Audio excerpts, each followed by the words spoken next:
Swag out there and boss. Look, is What's good, that? everybody? It's Webster Style, the man, the voice, the fragrance. Here with someone who you saw when we were down at BlurCon, which is in my neck of the woods, right outside of Washington D.C.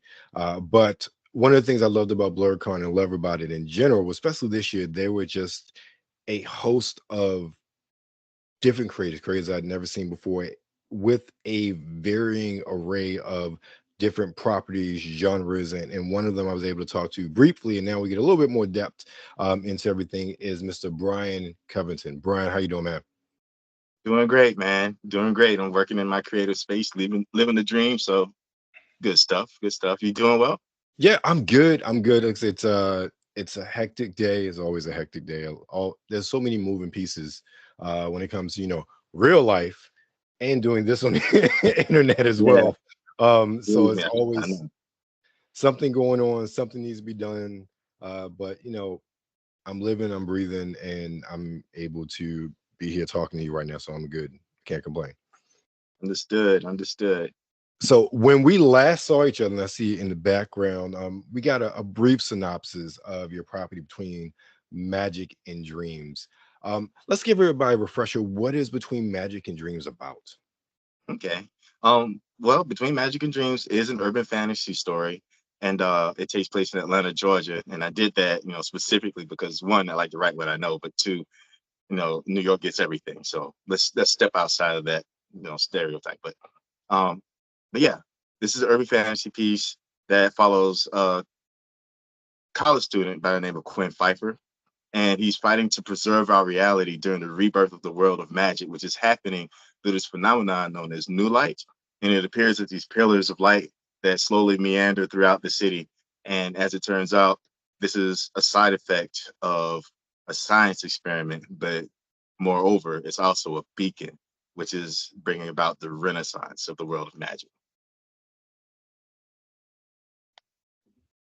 So I love the duality with science bringing about a rebirth of magic. One of the things, especially in a lot of properties now, they either go magic is a type of science or Mhm. magic is something totally different, or they're always at odds against each other. It's Mhm. interesting that you utilize science as a way of bringing magic back. Now, what sort of inspirations did you have for this? And I'm pretty sure, just based on what you said, there are probably a whole lot of influences you have there.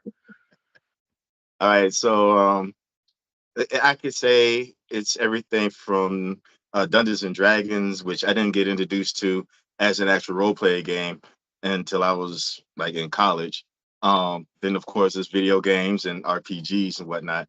But also a huge influence was my mom. Well, I should say is because she's still with me. Yeah, but but yeah, she was my introduction to sci-fi. She was my introduction to anime. Um, and from there forward, it was reading. And she had volumes of what is now legends as far as Star Wars is concerned. And all of that. And once the new house was built, my dad put a library in the house for her. And from that point forward, I kept thinking, I got to get in this library. So Right. I had the ideas and the stories are always kicking around, but I never wrote a full length novel. It was always short stories. So yeah, if once there was this moment where it was lightning in the bottle, the opportunity presented itself, and it was like, if you don't do this now, then it's your own fault. I just Yes. jumped in with both feet, and I was like, all right, let's make it happen. Understood. It's always moms, because moms what got me into sci-fi and horror, especially Star Trek. Like Yeah. that was her. She got me in, and I tell people all the time. Um, I was watching things I should not have been watching at that age, especially in the 80s with those horror movies. Like, yeah, but I blame Mhm. my mom. And my love of Star Trek definitely comes from her, just science fiction in general. So that's what we did. So I Same. totally understand. And even my mom used to get I remember they were quarterly, but it was these little sci-fi story digest, forget exactly what they were called. And so I used to read those as well. So I totally could put myself in your shoes in that regard, as far as moms having that bug bite us at a very young age and growing up with that. So you're into this library. You finally say, "Hey, let me dive in and do this." How many books have you written in the series so far? Thus far, it's two. Okay. The third one I'm working on now. I hope to have it out by the end of the year, but once you kind of finish the manuscript and put it in the hands of editors and all these Mhm. guys, then it's kind of left up to how quickly they can kick it out. But I've there's so much story to tell, and I'm trying to utilize different mediums to Mhm. expound on these stories. Mhm. But for the meat and potatoes, I want to do the novel or the audiobook, which is interchangeable now. Right. But thus far, it's been great, man. But bouncing between mediums, I learned very quickly that they're completely different monsters. Right. But I'm navigating it as best I can. I've got great people around me. I've got real Mhm. mentors that are quick to answer whatever questions I have and are happy to actually, aid me in this journey because the fewer mistakes you make, the better things will go. But it's best to have somebody to show you where those pratfalls are, you Right. know, and do so because they want to see you succeed, not because they want something from Right. So, what prompted you to expand your medium from just the novelization to comics as well? Actually, that was twofold. So one, it's always a treat to see another artist's rendition of the characters that you have in your head, you know. Hmm. But secondly, I wanted to find a way to introduce the story to people who typically wouldn't read novels. Hmm. Even if you were to suggest listening to the audiobook, you still have to give them something um, that would be in their usual norm of consuming, as far as animation or whatever entertainment it is. So the Right. reason I went with comics is because one, you get the visual and you can get the story, and if they like these characters enough and they would like to know more, then that content is there, right? Right. And also letting them know that beyond this, there's going to be more. So if you want something that's not so finite, then you could jump in here and then go back, take in the rest of the story, and know that there's so much more coming down the pipeline. Okay. Now, with the comics, now the comics, are they a retelling of the novels, or are they a totally different story set in the same universe? Actually, I guess there's a third reason because in this catastrophe brought about by the new light, Hmm. you have a city of millions of people. Everybody is going to be affected by this, but not always in the same ways. Some people might see it as an opportunity. Some people might see it as the world ending.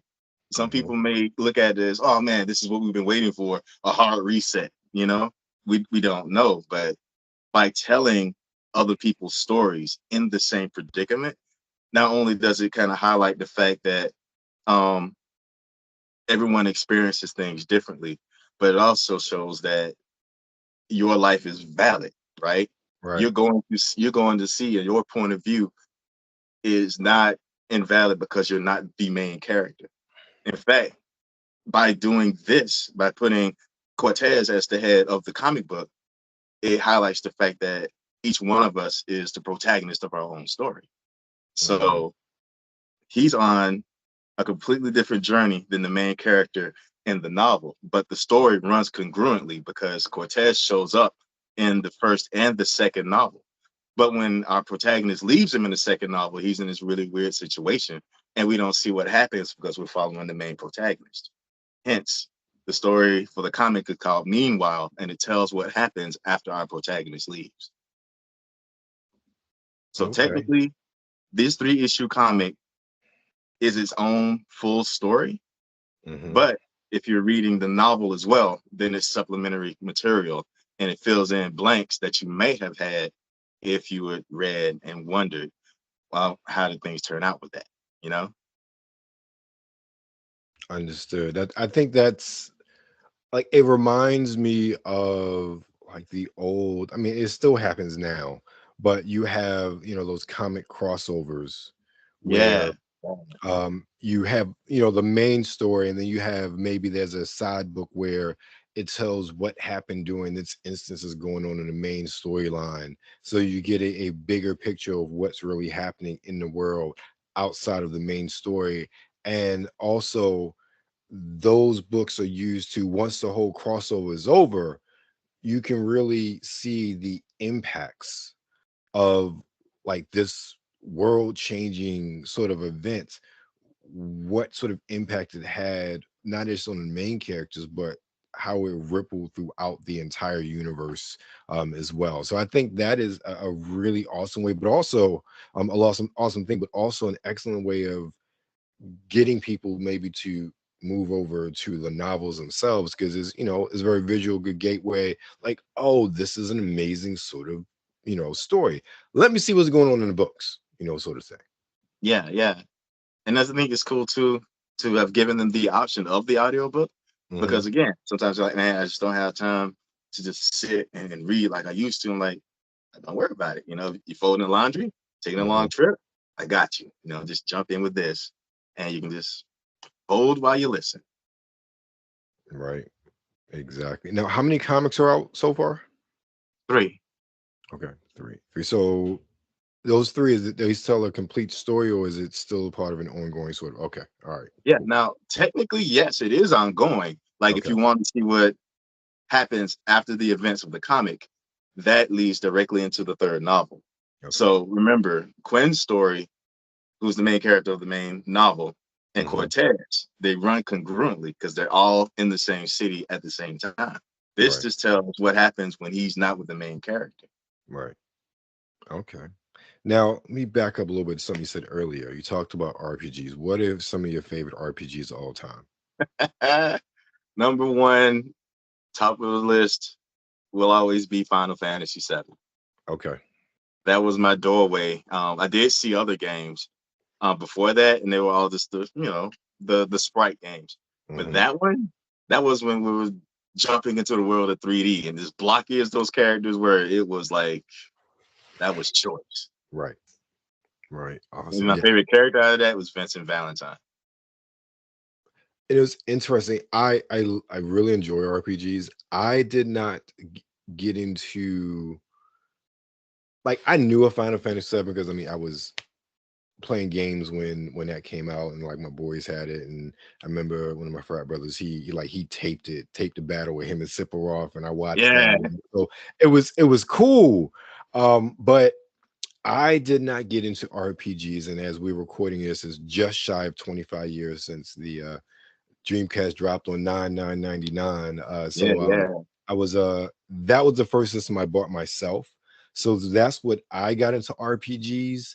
And my first one was it was Evolution. So I played that series 1 and 2.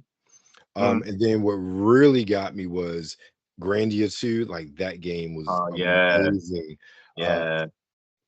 and then I ended up Skies of Arcadia on Dreamcast. Sega, like, we need a remaster. We just need a port of that, honestly.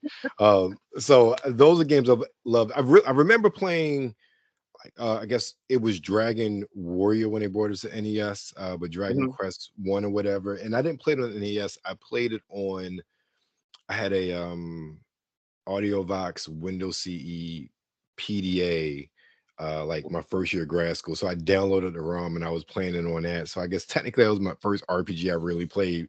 But yeah, the pixel stuff, it never gravitated to me. Even like Final Fantasy 7, like, I appreciate it now that I've gone back and played a little bit of it, just kind of understand. But once we got into that, what 128-bit era with the Mhm. Dreamcast, that's when RPGs really got to me. Like, even back in the day, my boy Tori, we were living together one summer when we were working. He bought that was the summer Legend of Dragoon came out. So I'm in there watching him play the game and whatnot. We geeking out to everything that's going on. So I'm like, I have a deep love for it, but I didn't really get into it until that time period of games. And now, I guess for me, like, my favorite RPG of all time has to be Knights of the Old Republic. Like, that game, Oh Oh yeah, man, that that was, I'm replaying that now as well as Nights 2, and that game just it floored me because I remember like I bought it that summer it came out and I played it pretty much nonstop up until it came out June, July of '03. mhm, And I played it nonstop and I finally beat it like that October. mhm, And that was literally like the only game I played that and a little bit of Final Fantasy online because it was on my mhm. Xbox at the time. But that was literally like the only game I played for those few months there because it was just such an amazing game. That And then game the was so last one I great. really got into was Lost Odyssey on the 360. Haven't done so much RPG because my time is just not what it used to be since then. But in the last like Xbox One generation and even current generation, and so I still dabble every now and again. But RPGs are just when they're good, they're good. And you talk about uh, Final Fantasy VII and other games we talked about as well. They're just really a pinnacle of what RPG is supposed to be like. So I understand how something like that can really help to inspire you Yeah, before between Magic and Dreams.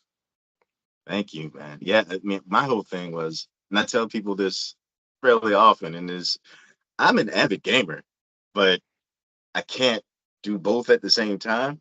Yes, So yes, because I like to be immersed in the game, you know. yes. So that being the case, my backlog is really beating me up. Goodness.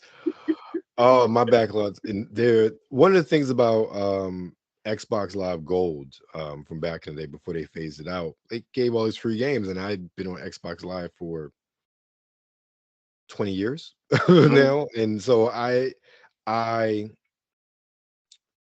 I made I let my Game Pass lapse for like a couple days, and I went to see because how it used to structure used to be is you have like the 360 games they gave you, like those things you owned, mhm, but the other games that were like Xbox One and yeah, Xbox One era, you didn't. So you still needed Xbox Live to access them. Well, without Game Pass, everything was owned. So I had 430 games that I owned. I'm like, I haven't even played half of these. Like, open them up, touch them. I was like, goodness. So yeah, the backlog is real. I think the digital era, because everything is so much more accessible and you yeah, kind of got it and it's there and it's not, I can imagine 400 plus games in this room right now. mhm, But everything is right there accessible either directly on my Xbox or on the cloud. mhm. So it's amazing. So now our backlogs are growing, and like you said, we don't have that time like we used to. Especially when you're doing other things. I tell people all the time, um, I am literally in front of a computer. Mhm. A lot of times, if I'm not doing the job that pays me, I'm doing interviews, I'm editing video, and then you got other things going on. When you're really in your passion, as much as big gamers we are, it doesn't leave a lot of time for these sort of immersive that we like. So when we get the chance to, like, watch out.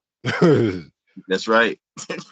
I mean, I already know the order that I want to attack these, and I'm like, all right, after this third book, I'm gonna focus on marketing because apparently that's the Achilles heel for a lot of us. So I'm gonna focus on marketing, do some side content because I already got a few things already on the fire. But aside from that, I gotta catch up on my gaming, I gotta Mhm. catch up on my movies, and I gotta catch up on my comics. Because there's a ton of stuff that I got that I want to do reviews for, and I just haven't been able to just sit down and knock it out yet. So I got a lot of goals for next year. That I look, I understand all of that totally. There's so many things that I want to do just from a creative standpoint, and a lot of things I've been working on for years I just haven't pulled the trigger on because there's always something to do, always something you're working on. It's like I wish there were like three of me sometimes. Mhm. A whole lot more we get done. So I'm not gonna hold you too much longer, bro. But Brian, let me ask you a question. Yeah. Are you into fragrances at all? Um, sure. Well, okay, not me, but I Okay. love, have my lady smell nice, and my Okay. daughter, of course, who is fighting me tooth and nail on it. But I'm sure she'll ease into it. I don't have that issue though. So, all right, cool. So, tell everybody where Kay can find Between Magic and Dreams. All right. So as stated earlier, I'm Brian D. Covington, author of Between Magic and Dreams. You can find that pretty much wherever you buy books. But if you buy it from betweenmagicanddreams.com, every book and everything else that I send as far as comics and whatnot will come signed by yours truly. Nice. All right, man. Appreciate it. Everybody, that should have flashed across your screen. If not, everything's will be in the show notes. Brian, thank you for your time, man. I appreciate it. You guys know your website, the man of voice of fragrance. Thank you for your time. Thank you for your listening. And remember, stay safe out there and be blessed. Peace. Peace. Well, swag out them boss. Look, is that bow tie paisley? Ah, you're a killer. Ooh,